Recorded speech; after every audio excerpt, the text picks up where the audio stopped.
안녕하세요. 사이다 면접의 저자 이지수입니다. 오늘은 경기 수험생이라면 반드시 봐야 할 2021, 2023 경기교육과 2021 경기교육 주요 업무 계획 보는 법을 살펴보겠습니다.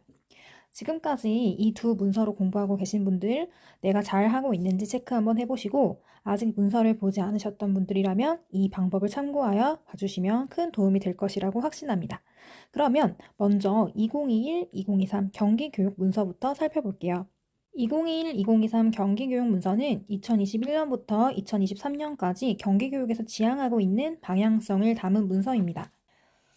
이렇게 소개글을 먼저 쓰고 있고요. 이건 한번 쭉 읽어보시면 될 것입니다. 정책은 총 4가지로 나뉩니다.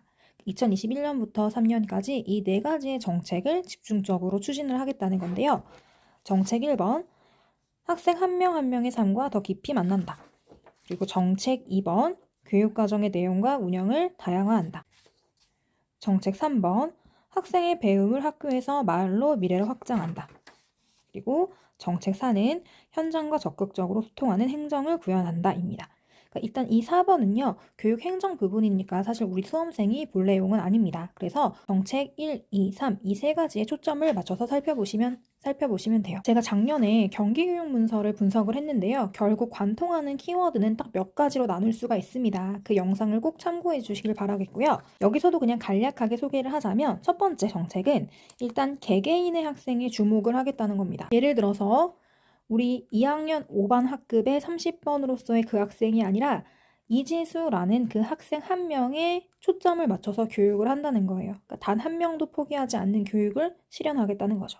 이를 위해서 기초학력을 보장하고 학업 중단을 예방하고 대안교육을 지원하고 또한 교육복지 그리고 다문화 가정, 특수교육 대상 학생 그리고 감염병, 건강, 안전교육 이런 것을 통해서 학생 한 명 한 명이 모두 만족할 수 있는 학교를 만들겠다라는 겁니다. 이러한 정책의 개념들을 잘 살펴보셔야 되는데요. 사이다 책에 이 정책이 잘 정리되어 있습니다. 26쪽에 목차 한번 보실까요? 26쪽에 테마 14번부터 42쪽에는 이 교육문서를 토대로 개념을 정리했습니다. 제가 아까 말씀드렸던 기초학력, 학업 중단 숙려제, 성장배려 학년제, 대안교육, 교육복지, 통합교육 이러한 개념들이 담겨 있는 건데요. 일단 기초학력 보장을 그럼 한번 살펴볼까요? 페이지는 82쪽입니다. 자, 기초학력을 보장하고 학업 중단을 예방하고 대안교육을 지원한다고 했으니까 과연 경기도에서는 어떠한 방식으로 이걸 하고 있는지를 살펴보셔야 돼요. 그래야 우리가 그 방향성에 맞게 나만의 방안을 세울 수 있는 겁니다. 그러니까 기초학력 보장이라고 하는 것은 기초학력 부진은 보통 또는 그 이상의 지능을 가지고 있음에도 기본적인 학습 능력이 부족한 상태이다. 그리고 정서, 신체, 환경적인 요인에 의해서 학습 부진 현상이 일어나는 학생이고 또 기초학습, 3RS가 부족한 학생 그리고 다문화 탈북 학생들이 기초학력 부진 대상에 포함이 되겠다는 겁니다. 자, 그러면은 이 친구들은 어떻게 교사로서 어떻게 기초학력을 보장하고 이 친구들을 도울 수 있을까? 이 방향성을 한번 보시면 돼요. 이 친구들은 학습뿐만이 아니라 행동, 정서 지원을 해줘야 되고 그리고 교사 한 명이 중심이 돼서 이 친구들을 지원하는 것이 아니라 교육 공동체가 함께 협력을 해야 되고 그리고 1대1로 그 학생의 맞춤형 교육을 해야 한다. 요 기본적인 틀을 가지고 교사로서 나만의 구한 방법을 생각해 보셔야 되는 겁니다. 그럼 왜 방법이 중요하냐? 사이다 면접 14쪽을 볼까요? 임용시험이 개선된 2016년부터 바로 직전 시험까지 모든 시험 문제의 유형을 분석해 본 결과 방안이 가장 많이 나온다는 것을 알 수 있어요. 그러니까 교사로서 학습 방안을 짜는 게 가장 중요한 빈출 주제였단 말입니다. 그래서 여러분들이 이 기본 계획을 보실 때 이러한 정책들의 뜻은 무엇이고 그리고 왜 이게 필요하며 어떻게 추진하고 있고 이걸 통해서 나는 어떤 식으로 교육 방안을 짤지에 중점을 맞춰서 공부를 하셔야 되는 겁니다. 자, 그러면 정책 2번 한번 넘어가 보겠습니다. 정책 2로 넘어가 볼게요. 두 번째 경기도의 정책은 교육과정의 내용과 운영을 다양화하겠다는 겁니다. 이제 무슨 말이냐면은 다양한 체험 그리고 일관적인 교육이 아니라 학생들에게 맞는 개인에게 맞는 배움의 경로를 통해서 고유한 빛깔을 가진 시민으로 성장할 수 있도록 하겠다. 그러니까 학생 한 명 한 명에 초점을 맞추겠다라는 겁니다. 그리고 학생이 주도하는 교육을 만들겠다. 이게 아주 중요해요. 경기도에서는 교사가 잘 가르치고 이런 게 중요한 게 아닙니다. 학생들이 주도해서 학생들이 스스로 무엇인가를 할 수 있게끔 교육과정을 짜는 것이 매우 매우 중요하다는 거 잊으시면 안 돼요. 자, 그렇게 하기 위한 또 방법 볼까요? 역량 기반 교육과정, 그리고 배움 중심 수업, 성장 중심 평가, 프로젝트 학습 활성화 이런 것을 통해서 학생 주도 학습을 하겠다라는 거고, 또 고교학점제, 학생의 선택권 강화, 그리고 특색 있는 교육활동, 삶을 설계하는 진로 직업교육 이렇게 해서 교육과정을 다양화하겠다는 겁니다. 자, 그리고 시민교육도 강화할 건데 삶 속에서의 민주시민교육 내실화를 하겠고, 평화통일교육을 확산시키겠고, 그리고 기후위기 대응 교육으로 시민교육을 강화하겠다는 겁니다. 그럼 이제부터 선생님들이 하실 일은 역량 기반 교육과정이 뭔지, 이건 뭔지, 이건 뭔지 일단 개념을 살펴보시고, 경기도의 추진 방향을 살펴보시고, 나만의 방법을 고민해보시고 이렇게 하시면 됩니다. 고교학점제 마찬가지입니다. 고교학점제가 뭔지, 이게 왜 필요한지, 어떠한 방향으로 추진하고 있는지, 그리고 내 현장에 나가서 어떻게 해야 될지 이것을 고민해 보시면 되는 거예요. 사이다 잠깐 같이 연계해서 또 보겠습니다. 자, 이제 26쪽 다시 한번 목차를 보시면 또 이렇게 순서에 맞게끔 정리를 해놓았습니다. 이번에는 고교학점제를 예시로 한번 볼까요? 보시면 고교학점제는 이미 2번 정도 출제가 되었어요. 그럼 문서에 있는 고교학점제라는 개념을 살펴볼 거예요. 정의가 뭔지 보셔야겠고, 자, 이걸 왜 추진하려고 하는지 목적과 추진 일정을 보시고, 이걸 통해 얻고자 하는 기대 효과가 무엇인지 보시고, 장단점을 살펴보시되 단점이라면 반드시 대안을 여러분들이 검토해 보셔야 됩니다. 자, 그리고 이제 현장에 나가서 내가 교사로서 고교학점제를 실행해야 되죠. 나만의 방안, 나만의 역할은 무엇인지, 이게 반드시 선생님들이 가장 집중적으로 고민해 주실 부분이기도 합니다. 여기 초점을 맞춰서 공부를 해주시면 되고요. 제가 현장 교사 인터뷰도 넣었습니다. 고교학점제를 이번에 선도학교로 운영하고 계시는 선생님의 인터뷰를 땄는데, 이것도 한번 읽어보시면서 현장감을 느껴보시면 고교학점제가 이렇게 추진되고 있구나에 대한 감을 잡으실 수 있을 겁니다. 정책 3번도 한번 살펴볼게요. 넘어가 볼까요? 배움을 학교, 마을, 미래로 확장한다. 여기서 얻는 아이디어는 2가지입니다. 일단은 배움의 공간이 넓어지고 있다는 거, 그리고 미래형 교육을 지향하고 있다는 거, 이 2가지에 초점을 맞춰서 공부해 주시면 돼요.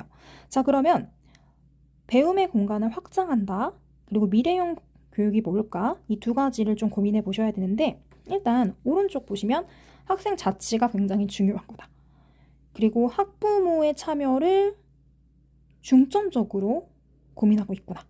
그리고 교직원이 성장할 수 있는 방안을 고민하고 있구나. 그리고 혁신학교? 이게 뭐지? 마을교육 공동체가 정확히 무엇일까? 그리고 미래 교육을 위해서는 디지털 교육 환경, 그리고 공간 재구조화, 그리고 미래학교의 설립이 중요하구나.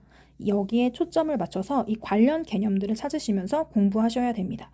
자, 그러면 또 한 가지의 사례를 한번 살펴볼까요? 교육 이슈에 포함한 내용입니다. 테마 13번이고요. 페이지는 75쪽이에요. 자, 그러면 공간 혁신을 하고자 하는 이유가 뭘까? 앞서 말씀드린 것처럼 미래 사회 변화에는 공간의 변화가 필수적이다라는 생각에서 이렇게 공간 혁신을 추구하고 있는 겁니다. 그럼 역시 경기도의 방향성 보셔야 되겠죠? 공간 혁신을 할 때 어떠한 방향에 맞게끔 해야 되냐? 이 방향성을 살펴보시면 되는 겁니다. 자, 그리고 넘겨서 어떠한 공간, 그리고 무엇이 필요할까에 대한 생각을 해주시고, 이걸로 얻을 수 있는 기대 효과는 이럴 것이다를 정리해 주시면 돼요. 여기에 플러스 선생님이 공간혁신을 추진하는 사람이라면, 공간혁신의 중심이 되는 교사라면 어떤 식으로 공간혁신을 추진할 것인지를 꼭 고민하셔야 되는데요. 가장 중요한 건 첫 번째, 가장 중요합니다. 구성원들의 의견을 물어보는 것이 중요해요.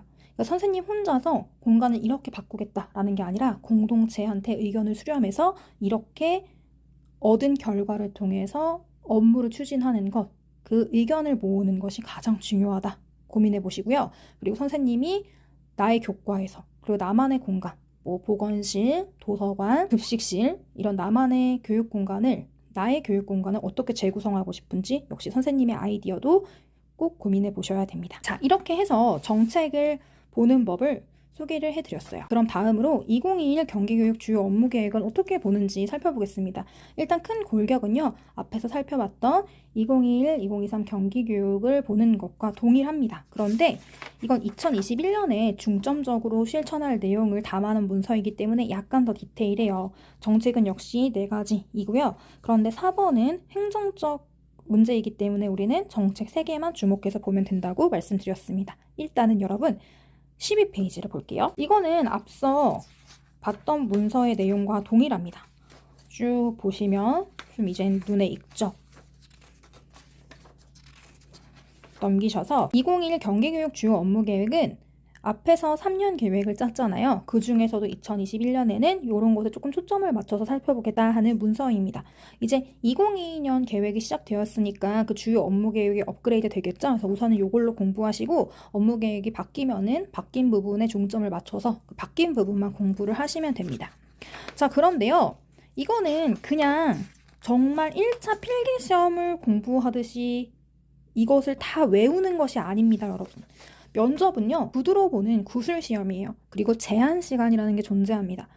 또한 제한시간도 많은 게 아니라 한 문제당 2분 미만으로 대답을 해야 되기 때문에 이 두꺼운 문서를 논술시험을 보듯이 외우거나 깜지를 쓰거나 구조화를 해서 막 암기를 하는 것이 아닙니다. 그럼 어떻게 이 문서를 보면 좋을지 제가 말씀을 드릴게요. 이걸 좀 빼서 보겠습니다. 자, 예를 들어서 학습 안전망을 강화하겠다라고 하면 이 안전망에 속하는 정책의 개념들이 있을 겁니다. 기초학력, 학업중단, 성장매력학년제, 대안교육, 평생학습. 그러면은 요 개념, 정책, 그리고 방향성, 나만의 방안. 아까 말했다시피 요 3가지에 초점을 맞춰서 공부를 하시는 거예요. 자, 그러면은 기초학력, 다시 말씀드리지만 우리 아까 사이다에서 봤었죠. 모든 학생들이 성장하는 기초학력을 보장해야 된다. 책임지도를 강화해야 된다. 자, 그럼 여기에 조금 주목해 보시면 좋겠죠. 2021, 2023에서 달라지는 부분은 가정, 학교, 지역사회가 연계해서 다중 시스템을 강화하는 것이고 또 1대1 맞춤형 지도를 하겠다. 그러니까 선생님들이 답변을 하실 때 기초학력 문제가 나온다면 교육 공동체가 함께 그리고 1대1 맞춤형 지도 이 2가지에 초점을 맞춰서 다 답변을 하시면 되는 겁니다. 그래서 요건 답변의 아이디어로 얻어가시면 돼요. 이 추진 내용을 보시면 경기도에서는 도대체 기초학력을 어떤 식으로 보장하고 있냐라는 겁니다. 보시면 단위학교의 기초학력 책임지도제, 그러니까 학교에서 기초학력을 책임질 수 있도록 지원하고 있다라는 것, 그리고 1대1 맞춤형 지도가 될 수 있도록 지원하고 있다는 것, 그리고 두드림 학교를 운영하고 있다는 것, 맞춤형 선도학교를 운영하고 있다는 것, 경기학습 종합클리닉센터를 운영하고 있다는 겁니다.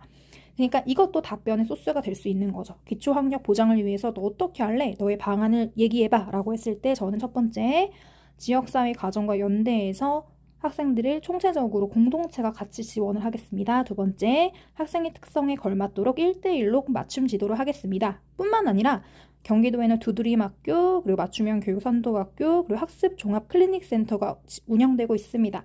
필요하다면 이러한 지역사회의 기관을 활용해서 학생들을 도울 수 있도록 하겠습니다. 이런 식으로요. 그래서 이것을 미친 듯이 암기를 하시는 게 아니라 경기도에는 이러한 기관도 있구나. 이렇게 이것을 답변에 소스로 활용을 하시면 되는 겁니다. 하나의 사례로 더 살펴볼까요? 네, 학업 중단 예방 지원입니다. 안전망을 강화하기 위해서 두 번째로 학업 중단을 예방하는 활동을 경기도에서는 하고 있다는 겁니다. 역시 마찬가지로 2021, 2023에 달라지는 점, 학업 중단 예방위원회가 운영되고 있고 학교뿐만이 아니라 지역사회가 연계해서 이 친구들의 학업 중단 예방을 돕고 있다는 거. 이걸 기억해 주시면 됩니다. 그러면 여기서도 중요한 거는 교사인 내가 학업 중단 예방 학생을 위해서 어떤 것을 해야 되냐가 중요한 겁니다. 그 전에 경기도에서는 이런 식으로 추진하고 있고 여기에 발맞추어서 이거와 동떨어지지 않는 교사로서의 나의 방안을 고민해 보시면 돼요. 일단 경기도에서는 예방 활동을 강화하고 있어요. 그리고 예방 지원단 을 만들어서 이 예방 지원가들이 활동을 하고 있고요.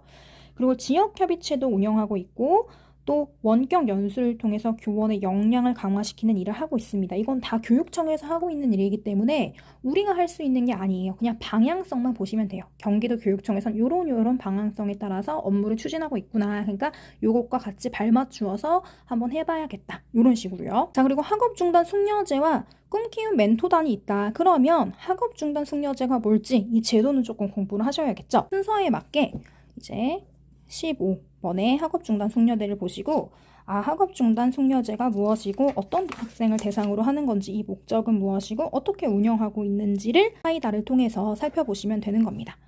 네, 이렇게 해서 학업 중단 숙려제 그리고 대안교실도 운영하고 집중학교를 운영하면서 학업 중단을 막기 위해 노력하고 있구나 이렇게 보시면 되고 더 중요한 거는 현장의 교사들이 학업 중단을 하려고 하는 친구들한테는 제도를 먼저 갖다 대는 게 아니죠. 위기 학생들을 위해 교사가 해야 될 일은 일단은 정서적인 지원과 그 친구들의 이야기를 경청하는 것입니다. 그러니까 심리적인 지원 이후에 반드시 학업 중단 숙려제를 추천하게 돼 있어요. 그 다음에 추천을 하겠다. 그러니까 제도를 먼저 갖다 대는 것이 아니라 정서적인 지지와 공감을 바탕으로 제도를 적용하겠다. 이런 식으로 풀어내셔야 되는 겁니다. 다시 한번 정리하겠습니다. 일단 이 문서를 보실 때 이 문서를 하나하나 밑줄 치면서 공부하시는 게 아닙니다. 이 추진 내용은 경기도 교육청에서 하고 있는 내용이기 때문에 경기도 교육청이 하고 있는 그 방향성만 감을 익히시고 우리가 해야 될 일은 이 방향에 맞게끔 교사로서 내가 어떻게 해야 될지 나만의 방법을 고민하시는 겁니다. 그래서 이것을 하나하나 외우는 게 아니라 모르는 정책 개념이 없게끔 사이다를 통해서 공부를 하시고 내가 어떻게 나라면 이 정책을 현장에 적용할 것인지 여러분만의 방향과 교직관을 정립하시는데 이 문서를 활용하시면 됩니다. 이 문서 두 개를 효과적으로 읽기 위해 사이다에서는 2편을 재정비하였는데요. 바로 14번부터 42쪽을 이 정책의 순서에 맞게 필요한 개념과 선생님들이 나만의 방법을 구현할 수 있도록 예시 자료를 넣었습니다. 그럼 지금부터는 정책 1번부터 정책 3번까지 이 경기 기본 정책 가운데서 우리가 반드시 살펴봐야 할 몇몇 가지의 정책을 같이 검토해보는 시간을 갖도록 하겠습니다.